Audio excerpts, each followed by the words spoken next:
Today, we are studying fiction and nonfiction. We've used these words all year long, but I want to make sure you know what they mean. Fiction, that means the book is fake. Notice the F in fiction and the F in fake both make that F sound. Fiction, fake. Those are stories that are pretend. Nonfiction. Nonfiction, do you hear that N and the F there? Not fake. These are things that are real. A fiction book will tell you a made-up story. The author thought of things and put them together. Sometimes the author will make up things that are very silly, that could never happen. Those will be fiction. Sometimes an author will make up things that sound true, that could happen, that are very realistic, meaning it's something that is possible. But if the author made it up, it is still pretend. You will be reading some books this week that are pretend. They are fiction. You will notice fiction stories because they usually have characters and a plot that goes on, and it doesn't tell you it is about a real person. I am going to read you a fiction story in a moment. Nonfiction. Nonfiction can tell a story, especially if it tells a story about a real person. But most nonfiction you read will be a list of facts. It will say, this is how this works, or this is how this happens. It tells you real things. Nonfiction is not fake. So let's get started. Let's start with a story. And at the end, you can tell me, do you think it was a fiction story or a nonfiction story? I better get small so you can see again. Our book is called Happy Campers. Happy Campers by Donna Foscolette and art by Pauline Reeves. Evan and Zoe packed their bags. Don't forget your toothbrush, Mom said. Pack your raincoat, Dad said. There is rain in the forecast. Evan said, don't forget to pack the s'mores. Yeah, said Zoe. There is hunger in the forecast. Mom asked, how do we make s'mores? Mom, how do we make s'mores? Evan asked. I forget. Here's the recipe. I wrote it down, said Mom. How to make your own s'mores. Put bars of chocolate on top of a cracker. Put a marshmallow on top of the chocolate. Put another cracker on top of the marshmallow. That is a s'more. Wrap the s'mores in tinfoil.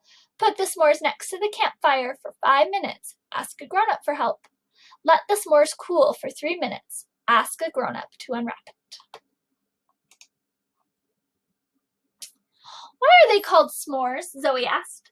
Because they're so good that you'll always want some more, Evan said, laughing. Oh, I get it, Zoe laughed too. S'more, please. Evan and Zoe loved camping, but they both agreed the s'mores were the best part. I can't wait to go swimming in the lake, Dad said. I can't wait to go for a hike on the trails, Mom said. We can't wait to eat s'mores, Zoe and Evan shouted. Uh-oh, look at those clouds. It's going to rain, said Mom. I'm glad we put up the tent, said Dad. Everybody inside, said Mom. I guess we'll have s'mores later, Zoe said, sighing. They all had fun playing games in the tent.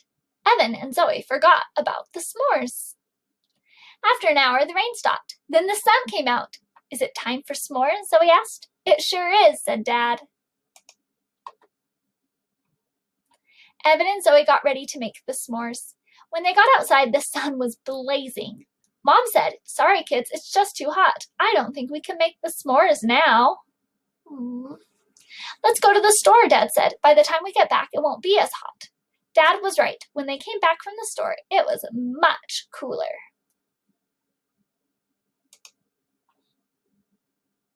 But a strong wind was blowing. I don't think making s'mores is a good idea right now, Mom said. It's not safe to have a fire when it is windy, Dad added. Sorry, kids, Mom said. I hope we have better weather tomorrow. So do we, said Evan, sighing. Me too, said Zoe. Good night, everyone, said Dad. Early the next morning, Dad woke the kids. It's time for a s'mores breakfast, he whispered. Yay, said Zoe and Evan. And when Mom wakes up, we'll make some more. The end. What do you think? Do you think that was fiction or nonfiction? Did it sound like things that could really happen? Could there really be rain while you camp? Yeah. Could a family really make s'mores in the morning for breakfast? It's a little bit silly, but it could happen. But does this tell us this is a real story? No. Does it give us facts? Not really. This is a fiction story. It is fake. It is pretend. The author made up these characters, made up this family, and made up this funny trip where the kids went so excited for s'mores and they had to wait until the next morning to go. Let's take a look at another book. It is also about camping. But look, it is a nonfiction book about camping. You'll notice it doesn't tell a story with characters and a problem and a solution. Instead, it will just tell you facts about camping. It will be real. It is called Going Camping. Camping time. Camping is fun. We spend the day and night outside. Adults set up the tent. Kids help too. Then they all set out their sleeping bags. Many campers go on hikes. They see trees and other plants. They can see wild animals. What else do you think you can see while hiking? Adults build a fire. Some campers roast hot dogs over the fire. They eat at a picnic table. What other foods can you roast over a fire?